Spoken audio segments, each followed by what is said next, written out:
What's up, YouTube? Today we're going to be reviewing the Sig MCX Spear LT, and mine's chambered in 300 blackout.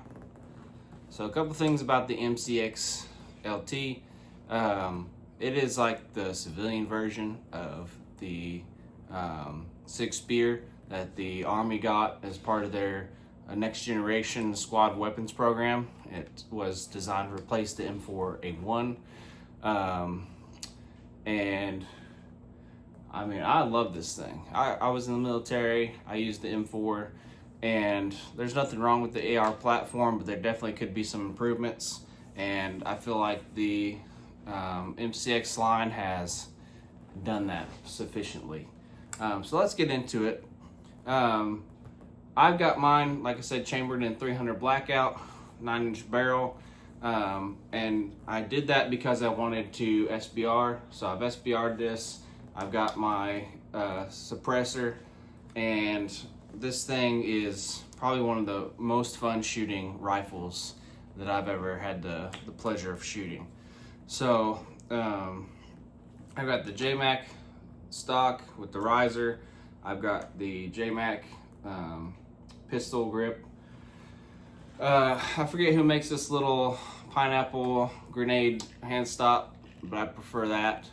I've got the Dead Air Wolfman on here with the quick disconnect, their chemo. I've got a Cloud Defensive light, my EOTech, and the magnifier on risers, so I can get really good and high on my shoulder, and I don't have to dip down my head when I'm shooting. It's just kind of intuitive up, and then I get a good sight picture, and I can start sending freedom seeds downrange. So one of the things that I love about the Spear LT is just how short that it can get. So I mean, if we look here, without the suppressor on and the stock folded, I can actually fit this in a sling bag. Now I've got to take down the front of my light here because it does stick out further than my muzzle with the suppressor off. However, that's not really a big deal. If I need to pull this out real quick and use it, I'm not really going to be worried too much about having the light on there. Now if I had the option and it's nighttime and I need to get PID on a target or anything like that, then of course I want to try to find some cover and throw that light on there so that I have it. I've got a Cloud comes with their own little button.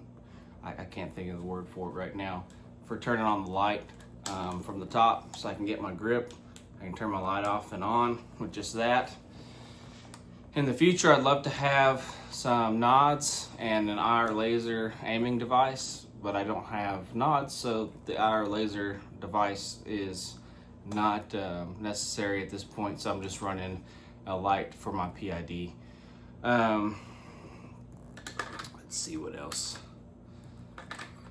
I've shot this 300 blackout to about 200 yards accurately, so I will say that this is one of the most accurate short-barreled rifles in 300 blackout that I have shot, and that just comes from Sig's barrels. They are super accurized. They're quick to change out, so if you got a 300 blackout or the 5.56 and you wanted to switch, this handrail slides off. There's a couple bolts on the bottom. That barrel comes out. So you don't have to worry about like the AR where you got the retention system on the front with the hand guard, and it's just a pain in the butt to try to get those off. Also with the ARs, you have, you know, your gas system where your gas tube comes all the way back, and that sits under your hand guard, and you've got to worry about possibly bending that or messing it up in some way when you're taking the barrel off and on, plus having to zero everything. So this system is definitely a lot quicker. It's also got an adjustable gas block So you can go from normal to adverse. And basically what that means is normal is going to run like a normal gas blowback. It is a piston system. So the normal is just going to be running normally, like you just cleaned your gun recently, you're firing a few rounds through there, it's not that dirty. The normal system is going to run fantastically. And then when it starts getting a little dirty, you might start getting little issues. Possibly, I haven't run into any, but let's just say that you did. You can switch it over to the adverse, and it'll keep your firearm running longer. It'll blow more gas back into the system to keep that bolt carrier group reciprocating. So that's pretty cool. A lot of people think it's for the suppressor. The suppressor will run in either of the gas modes.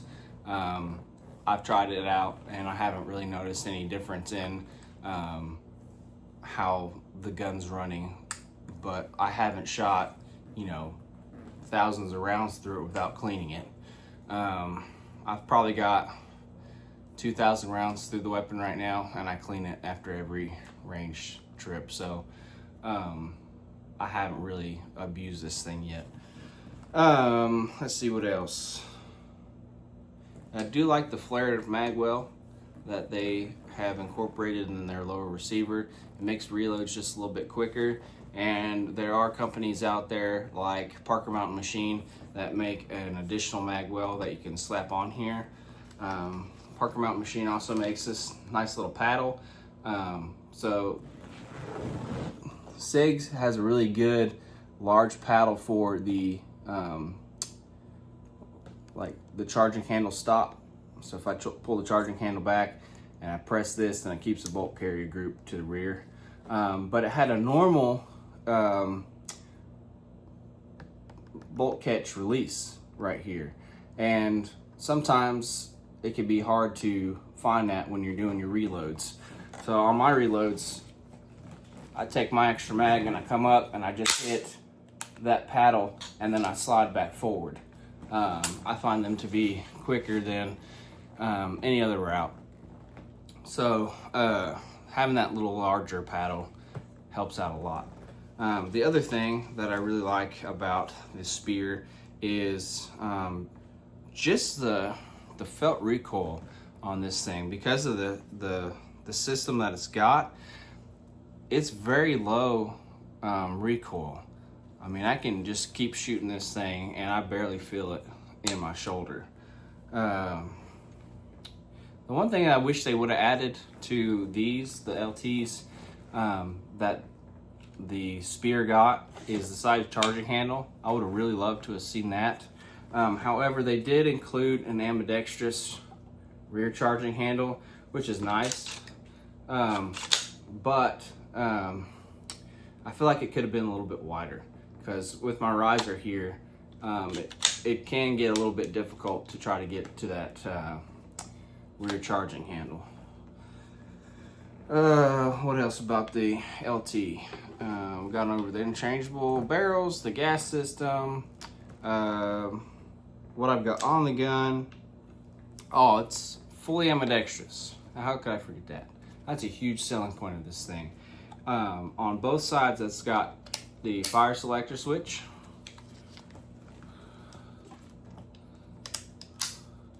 It's got a bolt catch.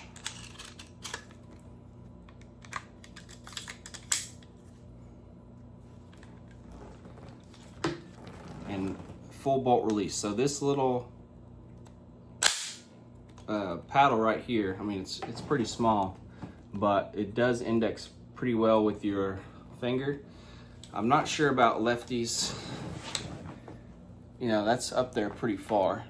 So trying to get to that with your left hand. And I guess really if you're righty, you're not getting to that with your right thumb. So you're getting into it with your support hand. So, I mean, that's not bad. It's definitely not as big as the paddle on the left side. So I'll have to mess around with it, but hitting that for the bolt release quickly might be the only issue that I see with that. But it does fully release it, and it does fully catch it. So that's nice. But yeah, that's the Spear LT. I'll throw in some range footage. You can see this thing at work. And please keep watching the channel. Like this video, subscribe, share it. Let's get this channel growing. I've hit 50 subscribers, so thank you to everybody who's subscribed and watching. I'll try to keep pumping out more and more content and keep getting better at this. Thanks again, guys.